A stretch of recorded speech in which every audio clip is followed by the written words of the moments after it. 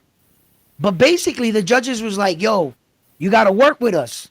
We're the only game in town. We're the only outside source you can hire from. And the judges will send you 3 judges. And on that night, before the referee is given who's going to be in the main event, they find out about an hour before the main event kicks off. That way, nobody can get to them.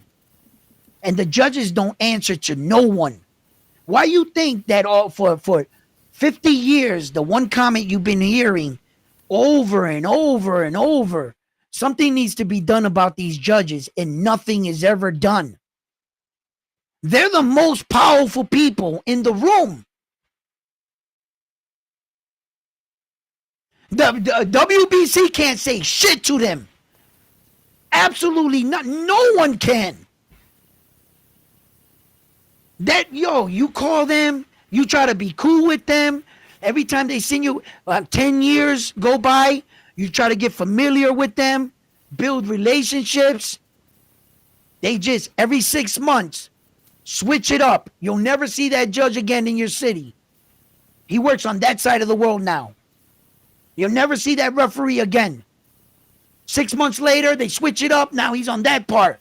They do whatever they want, and they are powerful. They are powerful. And they can overturn. That's why today, notice when the Ringside Magazine published that thing saying that they were going to overturn that decision with Tank Davis and everything. And then the real, I think it was the WBA organization, came out and said, although you guys got a lot of opinions and a lot to say, the person that made that report, they put his name in bold letters.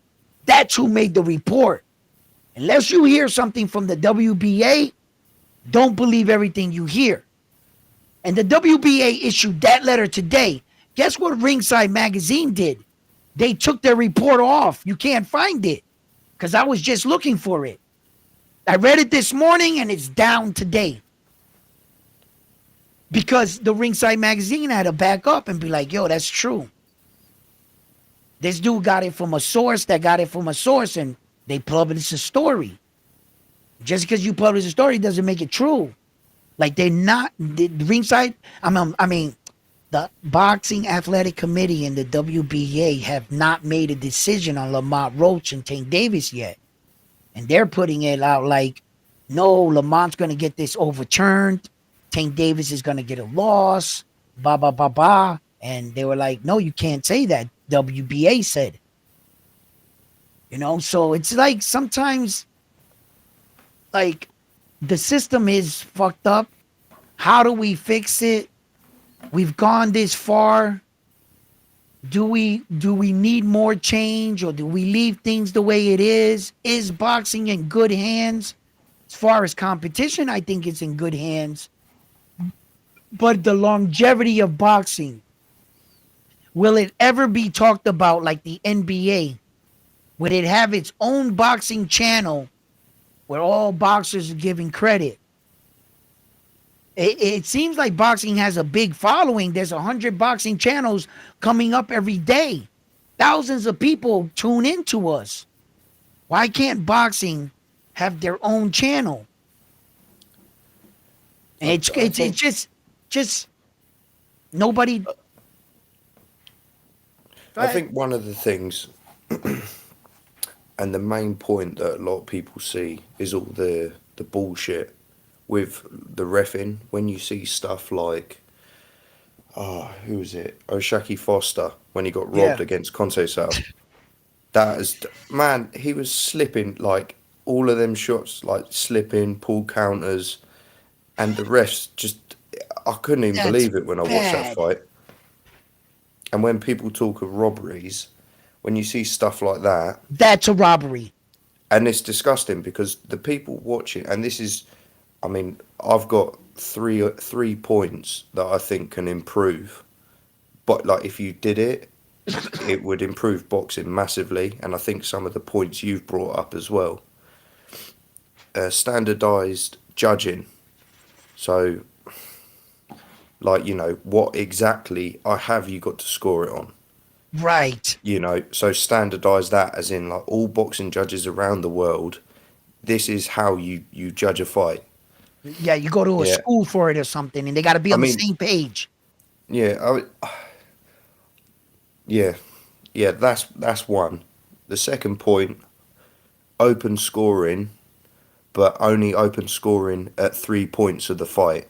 So, like, I like how the WBC, the second, I believe the second, the fifth, and the eighth round, and that because you need something to leave the imagination for the fans, because I do believe you don't want to see the score all the way, because Right. there are some fighters that will just give up, even if you've been washed out and you're in the eighth round.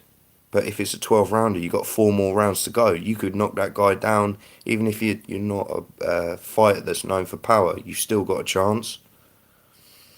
Can I add I something to like that that real point. quick? Can I add Yeah, something to your thought?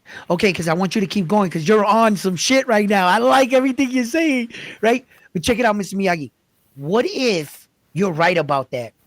What if they show the scoring to the fighters that they can see it, like in the fifth, sixth, but at home on your TV, they allow us to keep seeing it.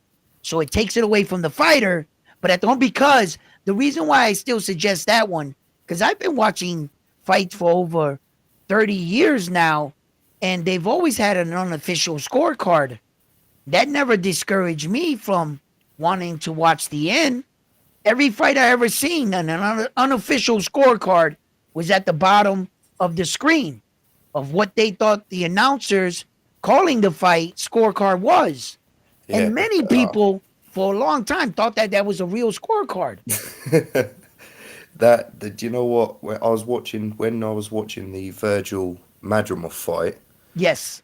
the commentators were so biased towards Madrimov Oh, that they were scoring, like, Madrimov was just moving, and he did get some shots in Virgil, but Virgil was pushing the action.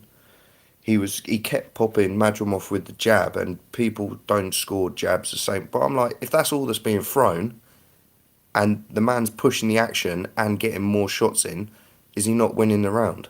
If that's all that's happening, right, right, and right, they scored the first, I think, was it Max? Oh, I can't remember the guy's name. Max, or was it Mark something? Oh, he's a well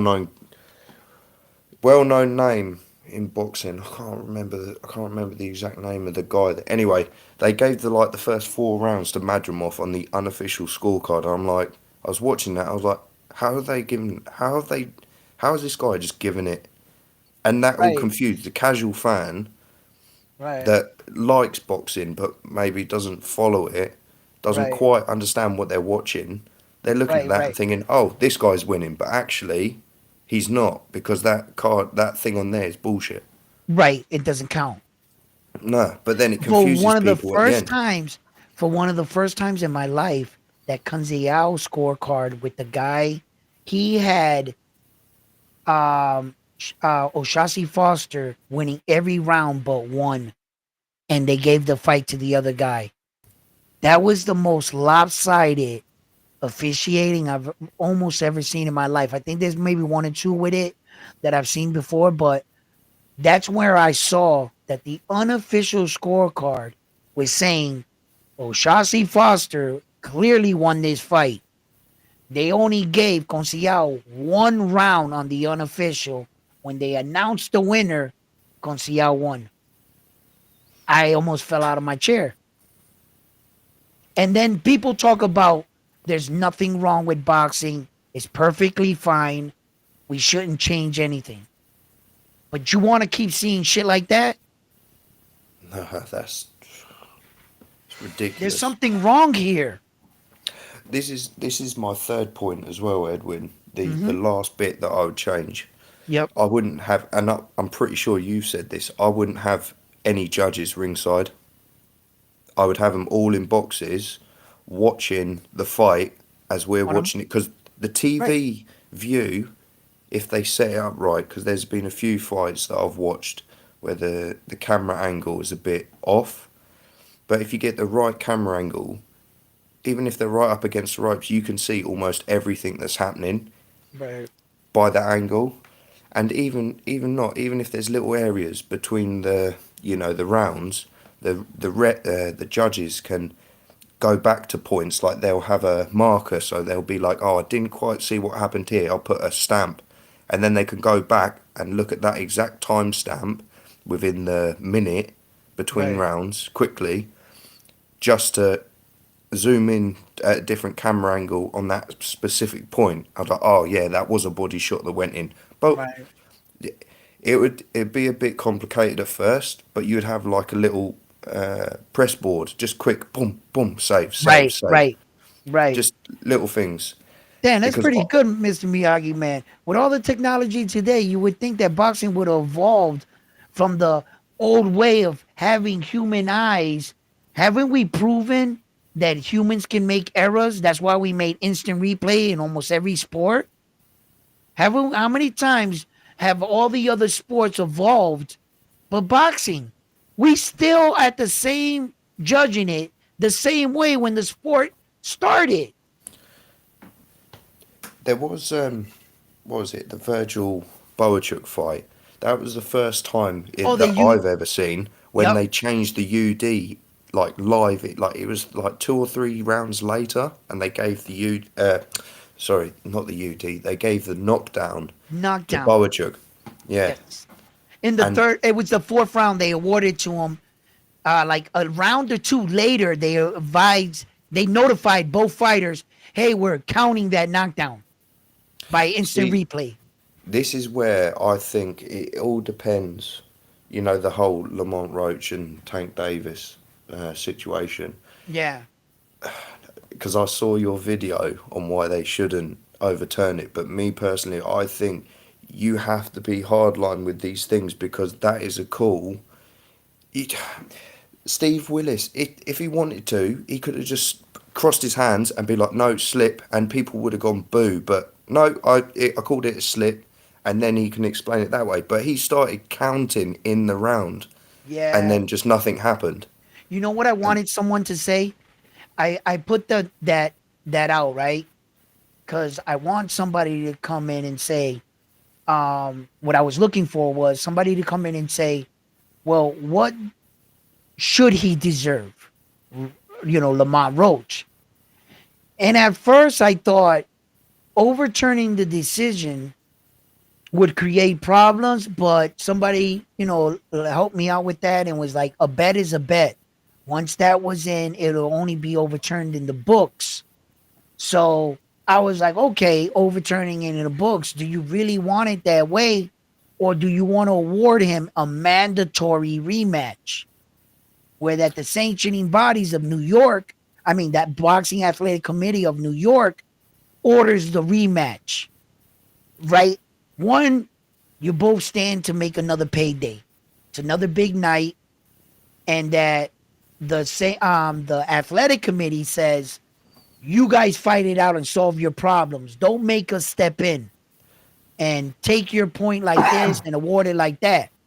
I just didn't want Lamont Roach overnight to turn into Devin Haney, where that the Tank Davis fans, oh, you're taking him to court. This is how you got to get the win. You can't accept you lost, da, da, da, da, da, because they always want to take that avenue if you open up that much. So I said to myself, nah, fuck that. Don't overturn it like that, because Lamont Roach won in the people's eyes. He's already a winner in my eyes. In my eyes, he won that fight. So the don't turn it into a court thing. So, and then I was kind of hoping somebody saw the angle that it would be with that the Boxing Athletic Committee said, you know what? We're going to reorder this fight. And then I pushed out another thing saying, but shouldn't we hold up Tank Davis accountable for the 135? Because there was a list of men that wanted to fight him. So both options was out there for the people to see. And like, I wanted to know what was the solution to this problem? Because talking about it like these guys do on YouTube, We're not getting anywhere. What do you think, Miyagi? The problem I see with what you're saying about the New York Athletic Committee reordering the mandate, what if one of them says no? What, are they going to turn it to a no contest so no one has a draw? Fuck. Because what if one says no? What if Tank just retires and says nah? Because how can you? This is my problem. Because if something like this Well, happened well, with if there's a him, penalty for that, if he says no, then he gets the decision overturned, and Lamont already gets the win if one says no. nah, I I just think there's see it's a bit the way I see it, it's a bit different to the Devin Haney situation because Yep, a man tested positive for a banned that's substance true. and That's true. Povetkin, his whole 10-year career has been wiped from the books because of prolific drug use. Right.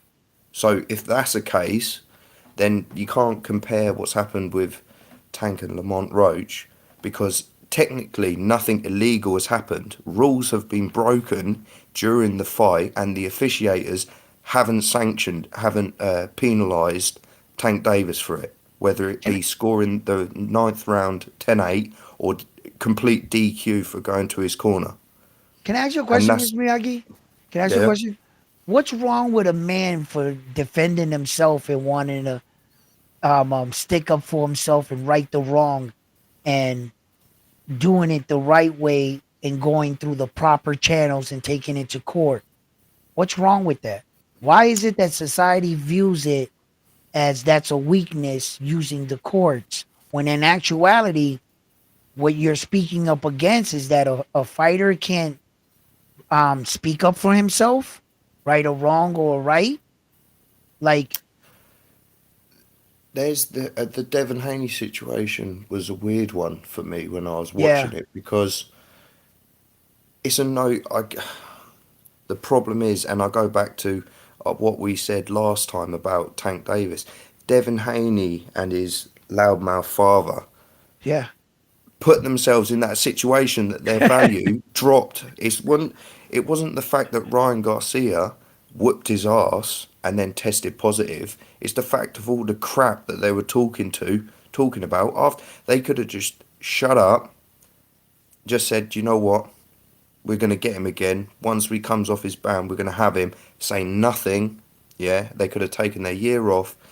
And the thing is, the backlash would have blown over. But they said all that shit, and then they took Ryan to court, and now they've dropped it because the money that they were going to get from it is nothing compared to what they're going to make with Turkey.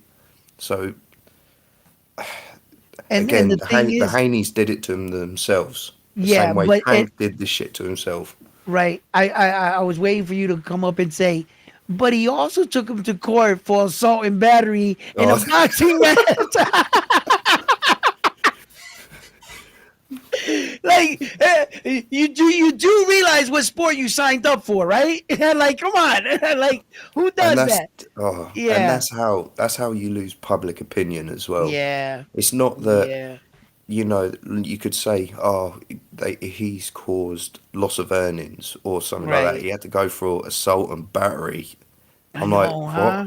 Why? And this is where the Devon Haney situation is so stupid because I get them suing. Don't get me wrong. It's not the fact that they sued. Right, It's what they sued for. That battery one, especially, not the potential loss of earnings, because I can see that, but they right, also contributed to that by the shit that they were saying yeah, before they filed the suit. right, So they've got to be held responsible, but they're so right. prideful, Haney, Devin and his dad, that they don't see it. And the same way with Tank and his, crazy fans.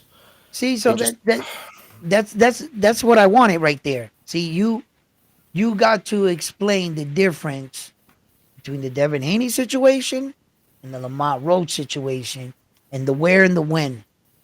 When is it right to take someone to court? And see, when Devin Haney did it, that wasn't the first time that a fighter took another fighter to court. just before that Ryan Garcia fight, in fact, Devin Haney fought a fighter named Vasily Lomachenko. Vasily Lomachenko and his father and his team threatened to take Devin Haney to court to try to get that decision overturned. They did, and they got denied. And and sometimes it's the when and the where and the how. It wasn't like Devin Haney. See, they were fighting to see a very controversy split decision type thing. Not a guy that got obliterated. He got knocked out technically 5 times in that fight. I think the referee took away 2. Matter of fact, it no, that wasn't Yeah, the there same was at referee. least one knockdown that wasn't counted in that fight, I think. I think there was 2 in that Devin Haney one with Ryan. I think there was 2 legit knockdowns. He just he helped Devin up. I was like, ref, what are you doing? And I'm watching him, and he's like, no knockdown. I'm like, huh? Yeah, How the wasn't that the one where he kind of Ryan hit him, but Haney like fell into Ryan and then fell to the floor, and then the ref was like, nope, nope. It was almost like he called it a push. right? And then there was another one where okay, he knocked down Ryan. They deducted a point off Ryan because Devin hit him, and then Ryan hit him again. Oh, that was fun. Remember? Remember Oh, that was that no fight went warning, nothing. crazy. No Huh? warning, nothing. It was no Yeah, I warning, know. nothing. Just point. Just up like that. And when you see things like this, I mean, I can't honestly sit here and say there's no flaws in the system. And then I'm like scared for boxing. I'm watching this all in real time. I'm watching the PBC just chase everybody away. Showtime, HBO, Amazon Prime, and just like I'm just like sitting there like watching it, and I'm saying to myself, where the fuck are we gonna watch boxing at? And then all of a sudden, Turkey starts bringing in, and I'm like nervous. I'm like saying to myself, okay, nobody likes for somebody to come in and just start changing shit. But let's see what the man does. Now you're seeing all the happy faces, the smile on people's face, looking at Martin Piccoli. I got knocked out, but I got paid. And I'm looking at it and I'm saying to myself, the one thing I've always said about boxing, if you ask me, the money isn't worth it. The money isn't worth it. No matter if you're making millions, it's not cool. I've seen some of these men, you know, and they can't even hold a conversation or stop shaking. And sometimes it's not worth it. But if you're going to go through this, at least make the biggest bag. If this was your decision in life, this was the sport you got involved in, you know the consequences. And at least get your money. So what was wrong with that? Turkey came with a lot of shit though. He wanted a lot of different things, and I don't think he really understood boxing. I think he came to find out, and once he realized, wait a minute, nobody can control this shit. This shit is all over the place. That's just like when you find out little small boxing promoters. A guy once asked me, why doesn't Ohashi, I don't want to mess up his name, butcher his name, but Naoya Inoue's promoter, he doesn't need top rank. I looked at him and I was like, why? He goes, oh, because Naoya Inoue is a superstar and he can. And I go, really? I say, so Ohashi Promotions, all the way out there in Japan, has 45 years of boxing experiences and 45 years of giving everybody's fighters promoter and phone number. He has all of that. He's rubbed elbows for 45, 50, 60 years, like Bob Arum, that he knows everyone. So if your fighter pulls out, guess what Bob Arum can do? Get a fighter that quick. I said, Ohashi might be connected in Japan. Yeah, he might know Filipino fighters on that side of the world. But in a promotional world, you need people to put up big money. It costs over $100,000 to turn on the lights in Madison Square Garden. You know, you got an entire staff that checks flights for you and your team. Make sure you have your wardrobe, your boxing gloves, all your sponsors are on your trunks. You have an entire group of staff that takes care of all of that so that you and your fighter can concentrate on the fighting. I've already ordered all officials. I've already scheduled the date. That's what boxing promoters do. And they think that Ohashi could have did all that shit by himself. No, what they did, they had to branch with a bigger promotion. That's the smartest thing to do. That's the only way he was going to become who he became. You know, he would have got there eventually, fight after fight, skill for skill, but it gives you that much with these promotional companies sometimes. And sometimes when I'm on the outside looking in and shit, I'm just like really like, you know, I'm worried for the sport. There's a lot of entities, and I hope that boxing hope boxing lives on. I hope it lives on, and I hope one day, you know, we're talking about a 4-day era, but I'm already on the line. I'm looking forward to a 5-belt era, even a 5. Eventually, hopefully, one day, the IBO does enough to get their belt in. There's been a lot of great champions that held that IBO, but they don't get no credit for it. And there's been some good champions that've had it, but they got to keep doing that. They got to keep putting that belt around somebody, because I thought that was the most awesome thing I've ever seen in my life when I saw Arthur and Demetrius Bivol put all those belts on. That image will not leave my head. I think that's more beautiful than the Mona Lisa, the painting. That picture, to me anyway. And it was just the image of all those. It just, you look at him and you're like, damn, he's that kind of champion. You know, and then when you start reading boxing and you start learning boxing language, like you can read a belt. Like I can look at a belt and tell you, you know, if the guy is sending it in, because not everybody sends it in and it can mislead you. Like one guy can have that belt and for 5 title defenses, he never sent in for his plates or for them to upgrade the belt for him. Sometimes fighters are just stubborn. They don't care about that.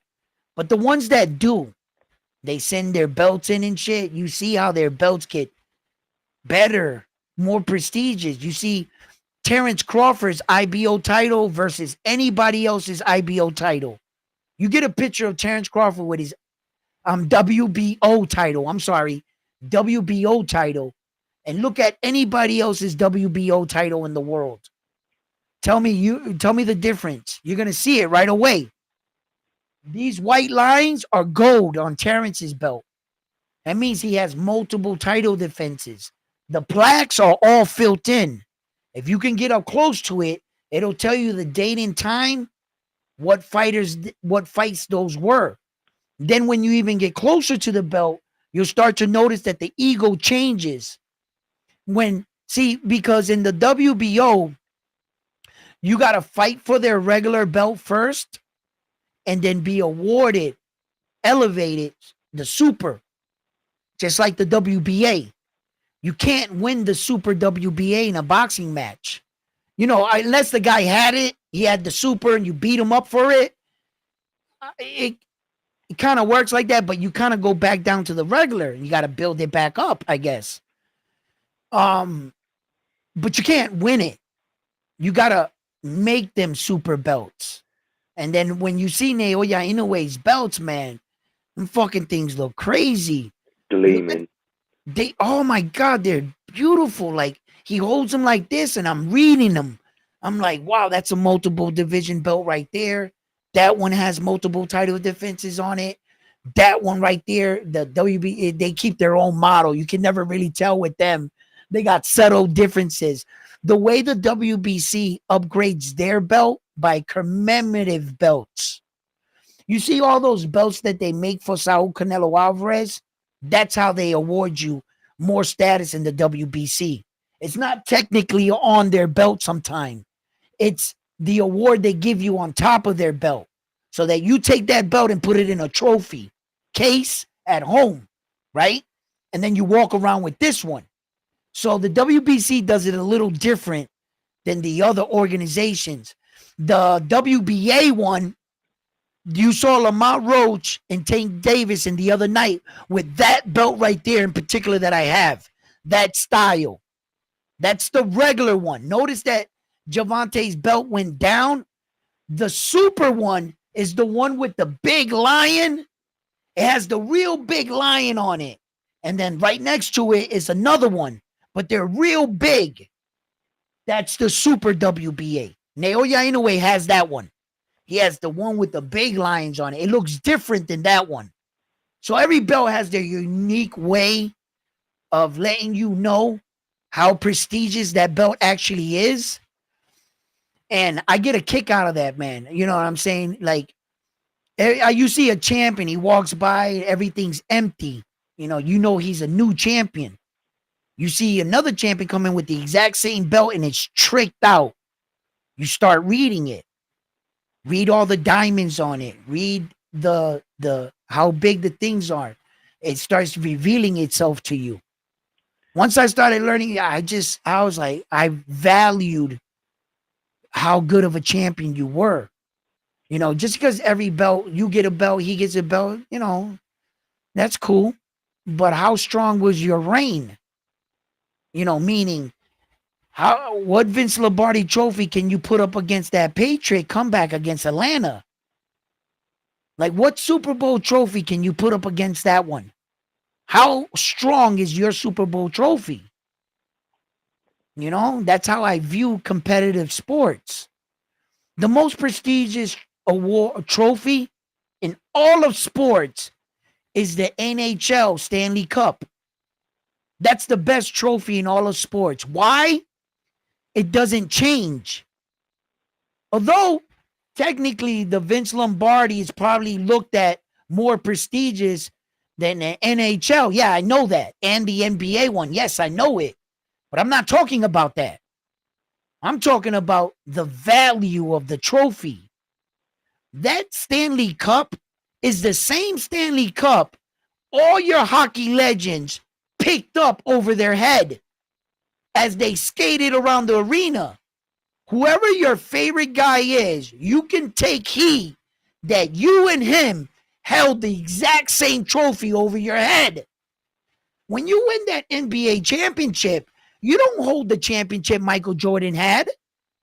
You don't hold the one that Kobe had. They make a new one every year. I know the value of it. I'm not talking about that. I'm talking about the trophy itself. It is one of the most prestigious on our side. Except that soccer solid gold shit that's been around forever. That I don't even know if they still have that real thing. So many rumors on that. The World Cup. Yeah, the World Cup. I don't count that, right? Because I was never raised around that. I was over here. There was no soccer until like last week in America, right? So, right? I'm kidding. But that Stanley Cup boy, that's a bad motherfucker, bro. You turn that around. I never knew this. Once I fell in love with like prestigious awards and real strong champions in their field. How good of a champion were you? And at one time I started breaking it down and I realized I got the original picture of the Stanley Cup. It was this big. When it started, it was just the bow and one tier. And then that year they had all the the teams that won.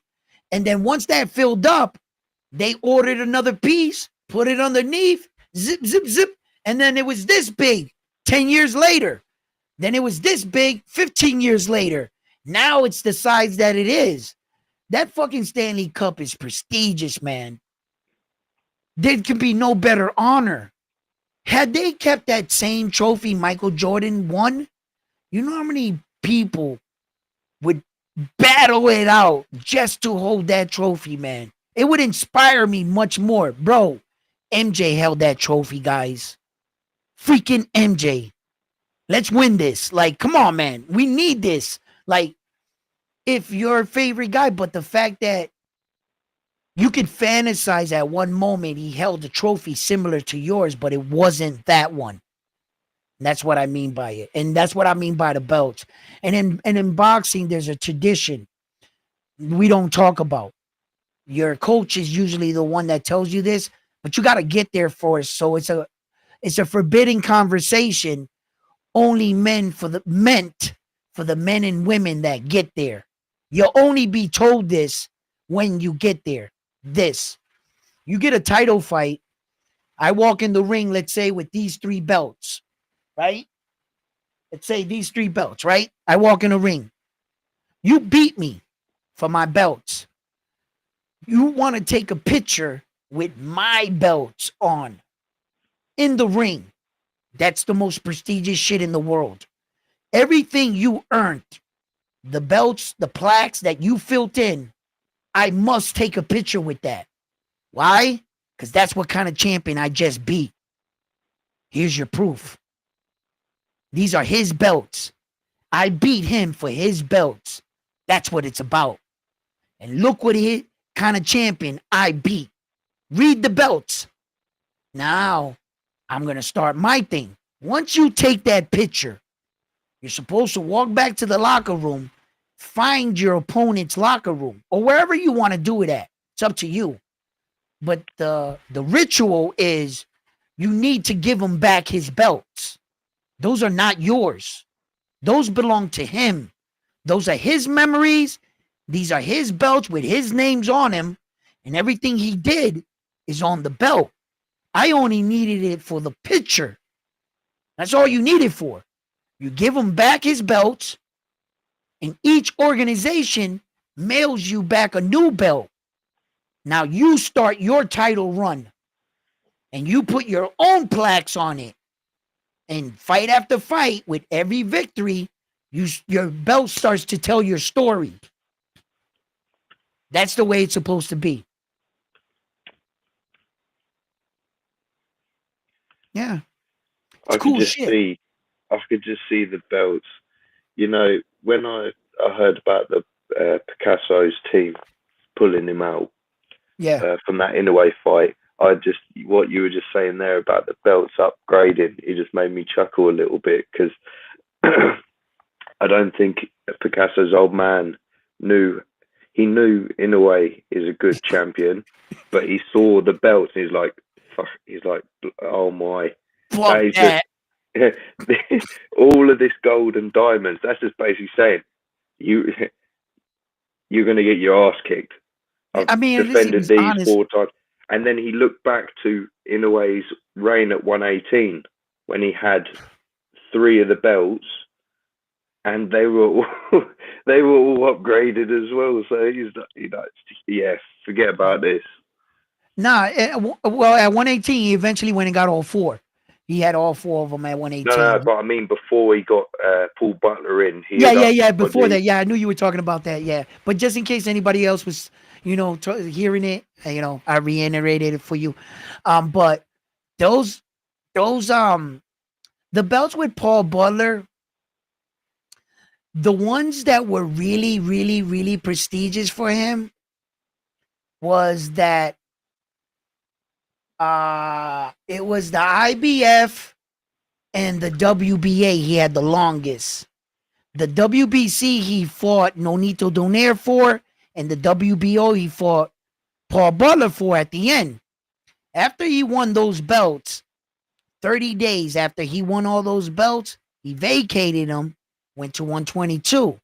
Now, I said all of that to say this, because his title run at 122 was special.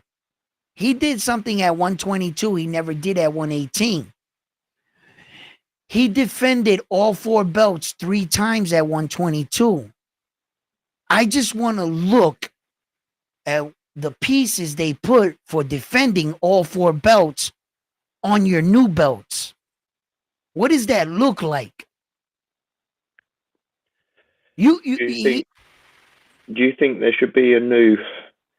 I'm almost half in the mind that when you're undisputed for the belts, you should have some sort of upgrade showing that these belts were part of your undisputed.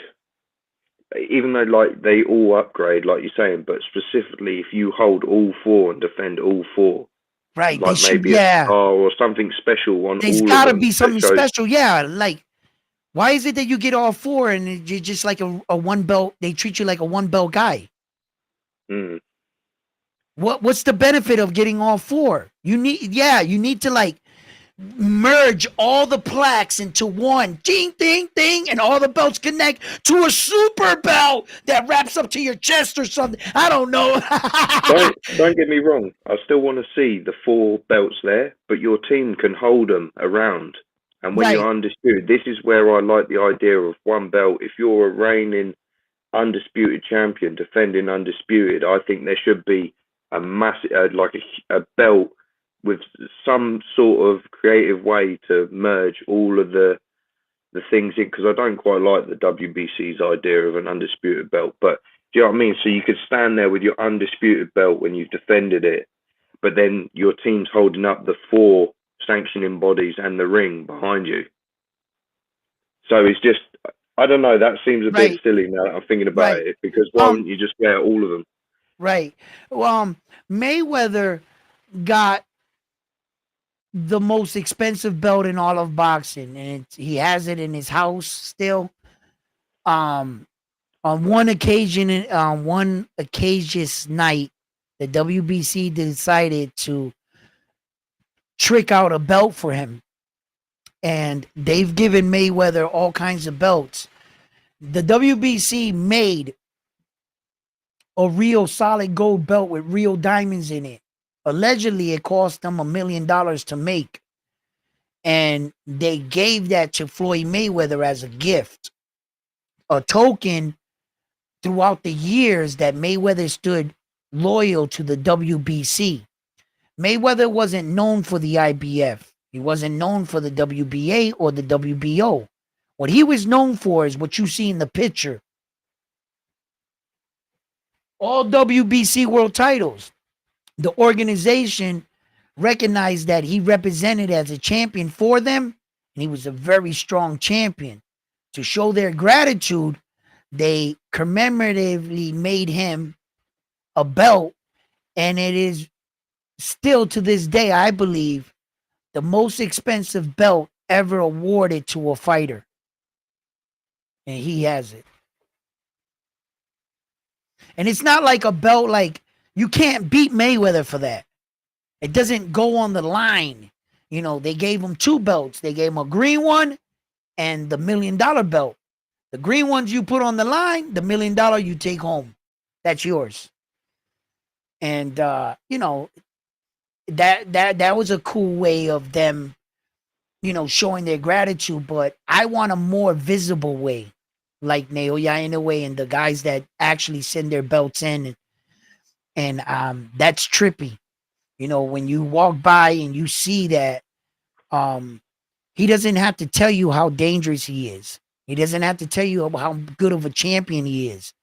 He shouldn't have to be out there. All he needs to do is turn around and show you them, and you should be able to read that and be like, "Fuck," like, okay, you know, you could go one or two ways. Okay, I'm not gonna mess with him, or I accept the challenge.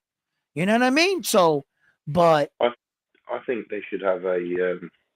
So say you defend yep, every single mandatory. So number one in IBF, number one in right, WBO, number one in WBA, and you've basically spun the block. So you've beaten all of the top guys in the top 10 of that division, basically.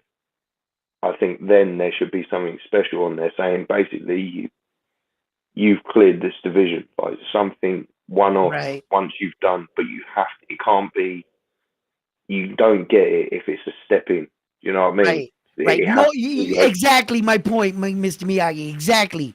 No other champion can get this unless they do that. mm. It can't be awarded just to like anybody, but those things gotta be we gotta keep them prestigious. It's gotta be a bit hard to earn, but a sign of your status, a sign that shows you're a dominant champion. So when we start seeing it and we see that appear one day on someone's belt, you know he done did some shit. And In that way, people. Sorry, go ahead. No, and it'll strive fighters to be like, yeah, I got a world championship, but look at his world champ. I want mine to look like that. I got to get in there and train and fight and win these fights then, because there's only one way to get there. You can't just hand it out to you know what I mean? Hand it out to anybody. It has to mean something, and the only way you can get that is a certain amount of title defenses. How many you think? What would qualify for you for it? 3, 4? What would qualify to get that look on your belt? I think it would have to be. It depends. Like if you're just talking about a singular champion, say you're defending your belt. I think if you defend it 4 times, again, but it has to be the top. Like so, say you beat the number 1 guy, then you beat maybe the number 3 guy. So you beat all the guys in line, but you can't be picking number 10 and getting it. It has to be A, B, C, and then you get it. So it shows these are beating the top 4 guys in. So say if you didn't want to go undisputed, but you wanted to defend, say, the WBA, you beat the top 4 guys who are all in line. Then you get a special upgrade saying I beat all of the number 1 challengers one after another, basically. And then it would have something special, because then it would be really hard for people to actually cheat their way to it. Right. So it keeps them honest at the same time, because through only the level of your competition is the only way you have to get through the gauntlet to get to that. Okay, I see. You can't, right? Because then anybody will pick the 4 top 15 guys or something, right? Yeah. And this is where the fans as well, especially dishonest, even some hardcore dishonest fans who are real, like, you know, you get real fanboy, boxing fans that know what they're talking about, but they just love one fighter so much. Right. You couldn't dispute it, because this thing is only given when you follow these certain steps. So they can't turn around and say, well, he hasn't fought anyone. No, he's destroyed he's beaten everyone. That's the only way you get there. Yeah. So then when he comes into the ring, you know he's fought all the best competition in his sanctioning body. I like it. And the same thing with if you're undisputed and you defend it, you have to defend against each number 1 mandatory in every sanctioning body to get a special. And it would be slightly different to the one on a title defense. Say you just had 1 world title. It'd be something special. Right. I'll stretch it a little bit when it comes to 4 belts. Meaning, when it's 1 belt, I'm with you on you have to fight the top 1, 2, 3, whatever like that. But when it's 4 belts, I'll take anybody in the top 6, because in 4 belt situations, this guy might not want to fight. And this guy might pull out or whatever, or this guy might get his eye cut, and then we got to get a replacement. I don't think that the fighter should be penalized if he still is awarded that, but he was trying to get that number 1 guy in, and we got him the number 4. I think if he wins the 4 like that fight, and he's in between, he'll get the number 1 due to the circumstances, then he could be awarded that plaque, that special piece on his belt.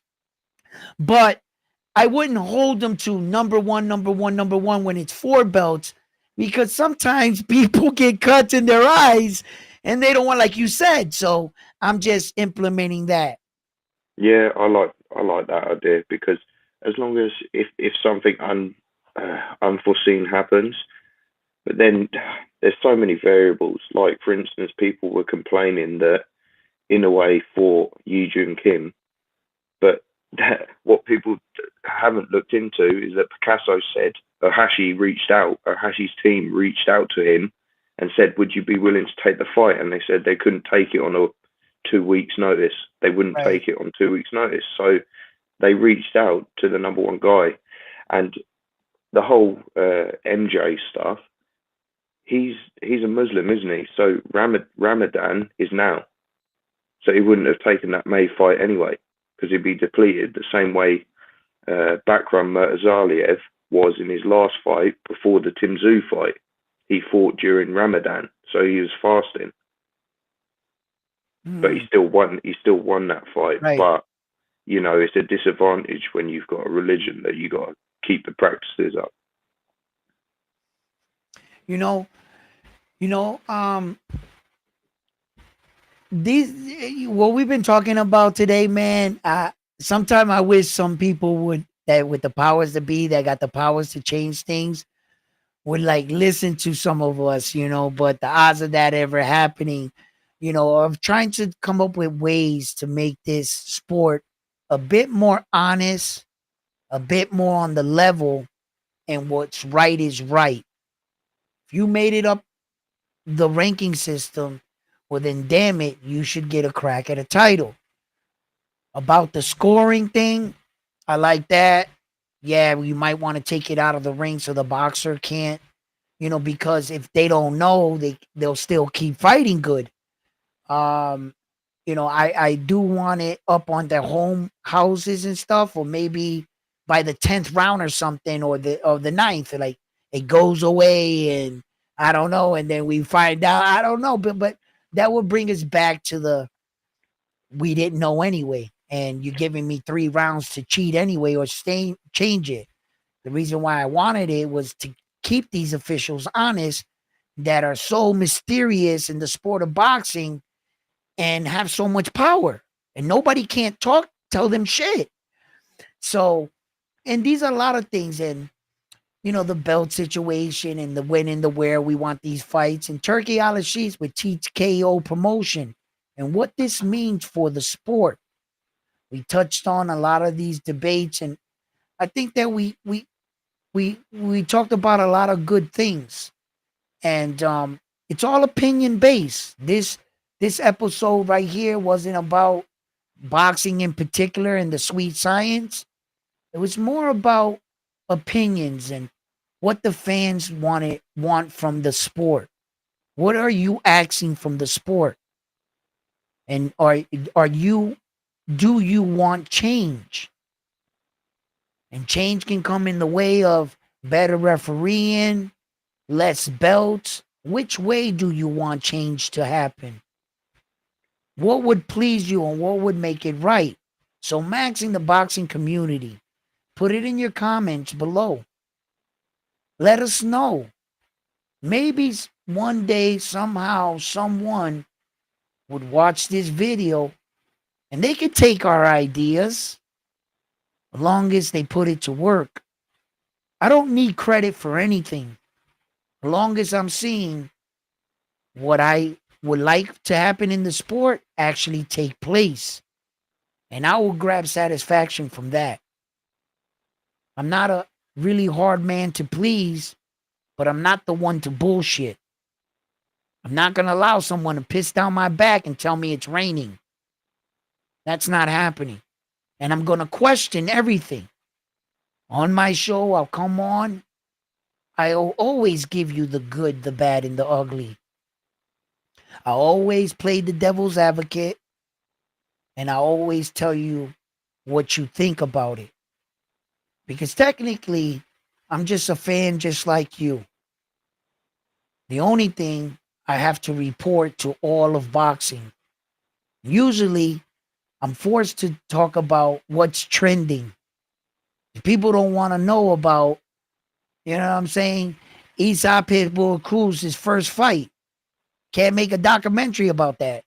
I got to talk about what's currently going on and I have to be able to evolve with the sport. And I also have to keep up with the sport. I don't have the luxury to stay in the old days and argue those days.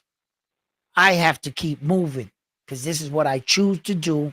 I choose to cover the sport and keep bringing you the latest boxing stories. And with that, fight fans, I'm going to start winding down this episode right here. But thank you for everyone for coming in, sharing your comments, even Lincoln that came in. Although we didn't see eye to eye, I appreciate him. Why? Because not everybody thinks the same. And just because I have an opinion, he has his own. Whether I view it with him, I respect his. Thank you for joining me at Round One Sports Talk, Mr. Miyagi. It is always my pleasure when you stop by and talk boxing with us. And thank you Love for chopping all it up. the thousands. Thank you. And what was you going to say? No, no, I always love chopping it up. I've really Thank you. been what's my love for boxing the last 3 years has really gone up. I've always been a fan and watched it, but the last 3 years really, I've really gotten into it. I love talking about it because I just want to see the sport go. If I was a Yeah. little bit younger, I would have gone and started boxing myself, but I went down the rugby route. So Trust me, I went down that road a few times. I'll go watch boxing matches, leave the room or whatever, and I'll think I'm that boxer, and I'll think I can make a run, baby. And then as soon as I put those tennis shoes to go jog, I'll remember why I don't do it. That's a lot of training. I'm a little too old for this shit. The boxing's a young man sport. I'm gonna leave it up to the young men. You know what I mean? But um yeah, man, that's what I like to do. I like to talk about the sports and situations, and I just promised myself that I knew that when I started this boxing channel, I wasn't just going to agree to everything or to agree to even make the consensus happy. What was right is right, and what I felt was right, and let's talk about it. That's where I stand with boxing. I don't claim to know it all. I don't even claim to be right half the time. And I'm not even the smartest person in the room. You guys are. And this is why I make this boxing channel so that you guys can come on and I give you a safe environment when you could come up and share your real boxing insight. I'm a student of the game and I learn every day. And I encourage you to come up here, Round One Sports Talk, and join the Round One family. And let's talk boxing the correct way. So, fight fans, I'm going to be signing off on this one. Love yourselves. Watch after your family. Watch after your family. Love yourselves. Protect yourselves. And I'll see you here tomorrow night at Round One Sports Talk. Round One family. Salute everybody in the chat. Thank you for joining in. Mr. Miyagi, you're the best. Armando, Tro, everybody else that I haven't seen. I hadn't really read the messages, but you guys know I'm going in about 10 minutes to read them all.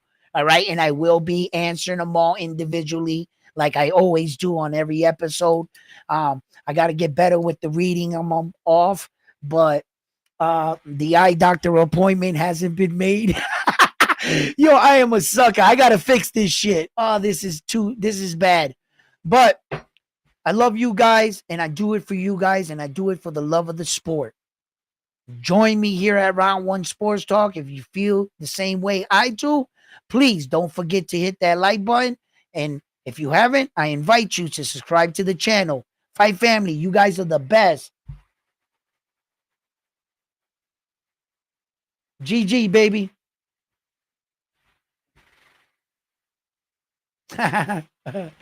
Love you guys.